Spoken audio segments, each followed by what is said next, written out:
শরীফ ওসমান হাদির মৃত্যু এবং মরদেহ দেশে আনা এই প্রসঙ্গে আমাদের একজন চিকিৎসক জানাচ্ছিলেন। এই মুহূর্তে আমরা এনসিপির সিনিয়র যুগ্ম আহ্বায়ক আরিফুল ইসলাম আদিব আমাদের সাথে রয়েছেন, তার কাছ থেকে সবশেষ আপডেট জানার চেষ্টা করব।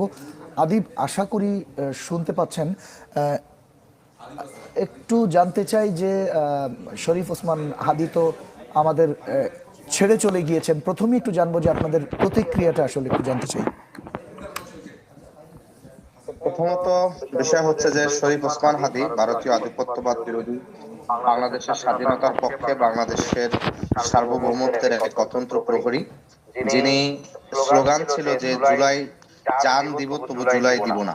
আমরা দেখেছি যে তিনি তার সেই জীবন দিয়ে, ঘাতকের গুলিতে যিনি জীবন দিয়ে তিনি সেটি প্রমাণ করেছেন যে দেশ মাতৃকার তরে তিনি স্বাধীনতার জন্য তিনি তার জীবন দিয়েছেন।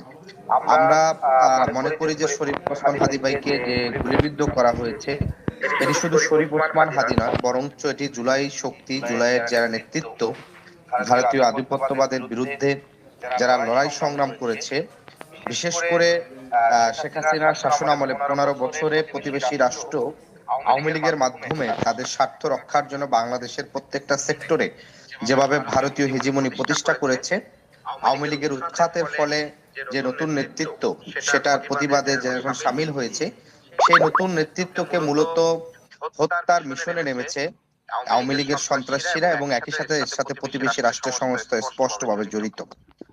আমরা প্রথমত হচ্ছে শরীফ ওসমান হাদির এই যে শহীদ হয়েছে সেটা আমরা প্রথমত তার জন্য দোয়া করি, একই সাথে আমরা এখানে এর কঠোর প্রতিক্রিয়ার জন্য আমরা প্রস্তুত নিচ্ছি।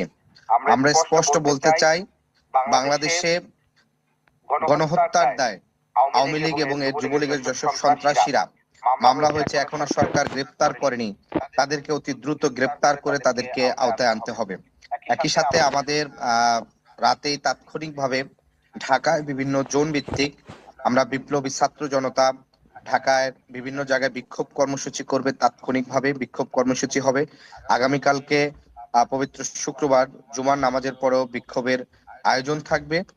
আমরা মনে করি যে শরীফ ওসমান হাদিকে শহীদ করা হয়েছে, এর মাধ্যমে প্রতিবেশী রাষ্ট্র একটি আমাদেরকে মেসেজ দিচ্ছে, যারা বাংলাদেশের স্বাধীনতার পক্ষে তাদেরকে তারা বাংলাদেশের রাজনীতি থেকে মাইনাস করার এক মিশনে নেমেছে। আমরা দেখেছি গত 15 বছর সময় বিএনপি সহ বিরোধী দলের যেসব